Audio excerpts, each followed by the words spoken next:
The Curse Season 1 finale is finally out, and many viewers are looking for an explanation of what happened and the bizarre conclusion to the show, including what happened to Asher after that wild twist. Although The Curse is definitely an odd series, with it mostly focusing on making the audience uncomfortable with cringeworthy moments, it is pretty grounded throughout its first 9 episodes. However, The Curse Season 1 finale throws all that out the window, with it going in directions nobody expected. So, here's what happens in The Curse Season 1 finale, what it all means, and how it affects the future of the show. The Curse finale picks up months after the end of the previous episode, starting with Whitney and Asher appearing on the real-world Rachel Ray show. The duo is there to promote their HGTV series that has been released on the network's mobile app for a while now. They reveal that Whitney is pregnant and getting close to having a baby, while also expressing their disappointment with their HGTV show's performance. After making the heartwarming decision to gift a house to Abshir, Whitney wakes up the next morning to find Asher stuck to the ceiling, with the rest of the episode consisting of characters trying to stop him from floating away. Why Asher floats away in the Curse finale. The majority of the Curse Season 1 finale focuses on Asher floating around the house, with nobody knowing how to get him down. Asher explains that the reasoning for his predicament is that the pressure in the house is out of whack,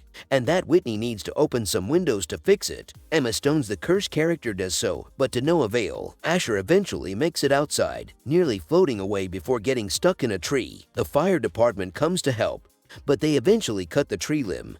Not believing Asher, Asher then floats into the sky and out of the atmosphere, with him dying in space. Nothing supernatural had been confirmed to exist in the Curse up until this wild twist, with many viewers wondering why this happened. Asher floating away from Whitney is a symbol of how the pressure from their TV show is tearing the couple apart. Asher literally points to the pressure of the house as being the problem, with this metaphor not attempting to be subtle. The strange goings-on surrounding Asher's journey into space has been subject to many theories, but it seems like it exemplifies how Whitney is pushing Asher out of her world. Are curses in the Curse real? The main mystery throughout the Curse's entire run is whether curses are real, with the series premiere setting up this question in Asher's mind. Asher is first cursed by Abshir's daughter, with her saying that she wanted the chicken to be missing from his meal. When Asher finds this out, he remembers that chicken was actually missing from his chicken spaghetti, causing him to believe in the curse. While there are plenty of natural explanations for how this could have happened, with Whitney even proposing some, the series never confirms if Asher's missing chicken has a supernatural origin. If the Curse finale had ended differently, it would be pretty easy to say that curses aren't real in the world of the series. However, the finale causes everything to come back into question. Benny Safdie, one half of the beloved movie directing duo the Safdie brothers, appears in the show as Doogie, with him having cursed Asher in a previous episode.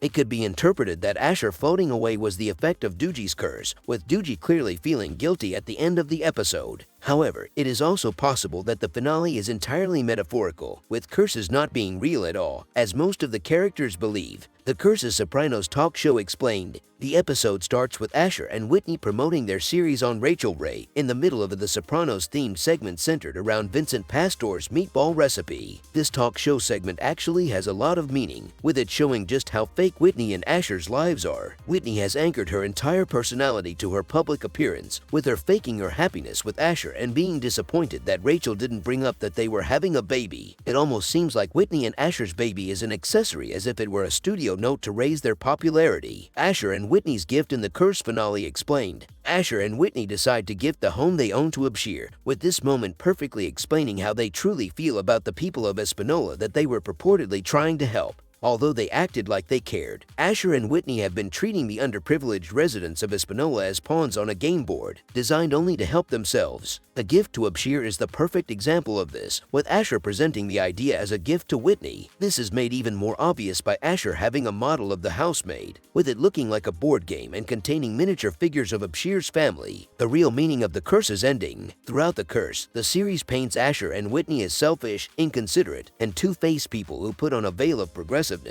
and the desire to make the world a better place. However, the duo aren't genuine in their politics, with every decision they make being the product of some selfish motivation. Whitney doesn't really want to help the people of Espanola, she wants to get back at her parents. Asher doesn't really want to expose how casinos take advantage of the poor and elderly.